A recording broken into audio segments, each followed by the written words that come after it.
Queen empathize with HAZ&MEG'S situation? The Queen gives the go-ahead for Sussexes in latest speech. The Queen appeared to give a small nod to Meghan Markle and Prince Harry in her Christmas speech despite an overall snub of the Sussexes.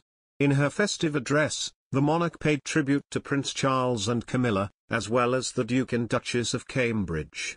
She also paid tribute to her late husband, Prince Philip. But there was no direct mention of Prince Harry and Meghan Markle.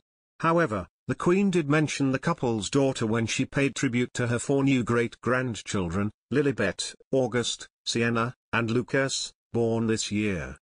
In her speech, the 95-year-old monarch praised the work of her son Charles and grandson William for their environmental work, noting that they were admirably supported by Camilla and Catherine.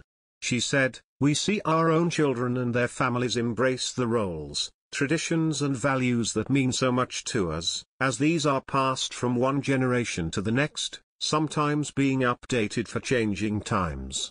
I see it in my own family and it is a source of great happiness."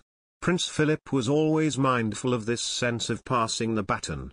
That's why he created the Duke of Edinburgh's award, which offers young people throughout the Commonwealth and beyond the chance of exploration and adventure. It remains an astonishing success, grounded in his faith in the future. He was also an early champion of taking seriously our stewardship of the environment, and I am proud beyond words that his pioneering work has been taken on and magnified by our eldest son Charles and his eldest son William, admirably supported by Camilla and Catherine, most recently at the COP Climate Change Summit in Glasgow. Prince William and Prince Charles both played prominent roles at the COP26 Climate Summit in Glasgow in November. Prince Charles addressed delegates during the opening ceremony, where he urged world leaders to put themselves on a warlike footing. But despite Meghan and Harry's own environmental activism, such as pledging that their foundation, Artual, would reach net zero by 2030, they were not mentioned in the speech. This comes amid speculation of a rift between the couple and other members of the royal family. Reports of a rift have been growing since the Duke and Duchess of Sussex's interview with Oprah Winfrey last year, in which Prince Harry said there was space between himself and his older brother. On a trip to South Africa the previous October, Prince Harry said he and Prince William were on different paths at the moment.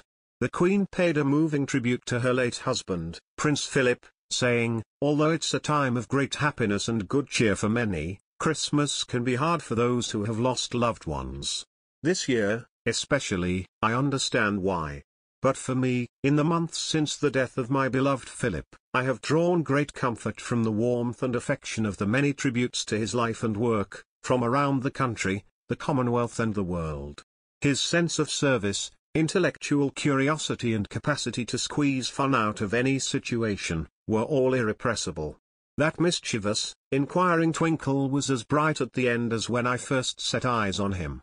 But life, of course, consists of final partings as well as first meetings, and as much as I and my family miss him, I know he would want us to enjoy Christmas.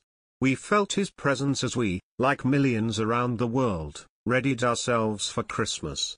A combination of health issues and coronavirus restrictions has kept Queen Elizabeth II from public engagements since October, but the 95-year-old monarch made a brief appearance in British homes on Saturday afternoon, speaking about her own grief in a particularly personal Christmas Day message. The annual address was recorded in advance last week in the White Drawing Room at Windsor Castle, where the Queen is staying through Christmas.